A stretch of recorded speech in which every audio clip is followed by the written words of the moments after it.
Corona virus মহামারীর প্রকোপ মোকাবেলায় বাংলাদেশ সহ বিশ্বের উচ্চ ঝুঁকিপূর্ণ ৫৯ দেশকে আন্তর্জাতিক ভ্রমণের লাল তালিকাভুক্ত করেছে যুক্তরাজ্য। একই সঙ্গে যুক্তরাজ্যের নাগরিকদেরও এসব দেশে ভ্রমণে বিধিনিষেধ আরোপ করা হয়েছে। দেশটির সরকারের ওয়েবসাইটে বলা হয়েছে, আপনি যদি গত ১০ দিনের মধ্যে লাল তালিকাভুক্ত দেশে থাকেন তাহলে কোনোভাবেই যুক্তরাজ্য ভ্রমণ করতে পারবেন না।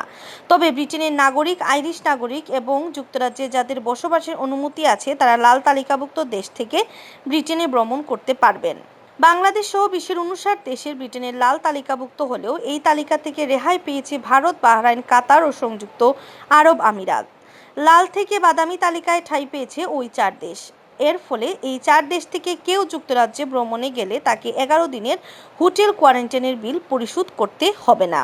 ব্রিটেনের সরকার সম্প্রতি তাদের ভ্রমণ বিধিনিষেধের পরিবর্তন এনেছে, যা আগামী রোববার থেকে কার্যকর হবে, যে কারণে যুক্তরাজ্যের হালনাগাদকৃত ভ্রমণ তালিকায় আগামী ৮ আগস্ট থেকে বাদামিতে অন্তর্ভুক্ত হবে ভারত।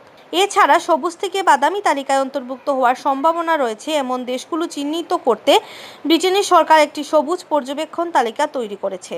গত ১৭ মে থেকে এই ট্রাফিক লাইট সিস্টেম কার্যকর করেছে ব্রিটেনে। সেই সময় ব্রিটিশ দৈনিক দ্য গার্ডিয়ান জানায়, লাল তালিকাভুক্ত ৪ দেশ থেকে বিমানের ফ্লাইট নিষিদ্ধ করা হয়নি।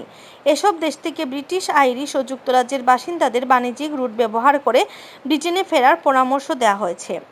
সরকারি নির্দেশনা বলা হয়, শুধুমাত্র ব্রিটিশ, আইরিশ নাগরিক অথবা যুক্তরাজ্যে যাদের বসবাসের অধিকার রয়েছে তারা ব্রিটেনে প্রবেশের অনুমতি পাবেন এবং তাদের বাধ্যতামূলক সরকার অনুমোদিত কোয়ারেন্টাইন স্থাপনায় ১০ দিন কাটাতে হবে। এছাড়া একটি নির্ধারিত বন্দরে পৌঁছাতে হবে। উচ্চ ঝুঁকিপূর্ণ অথবা লাল তালিকাভুক্ত দেশ ভ্রমণ শেষে কোনো ব্রিটিশ নাগরিক যুক্তরাজ্যে ফিরলে তাকে অবশ্যই হোটেল কোয়ারেন্টাইন পালন করতে হবে বলে সরকারি নির্দেশনা জানানো হয়েছে। নতুন করোনা ভাইরাস সংক্রমণ এবং ভেরিয়েন্টের বিস্তার ঠেকাতে এই সিদ্ধান্ত নেওয়া হয়েছে বলে জানিয়েছেন ব্রিটেনের পরিবহন মন্ত্রণালয়।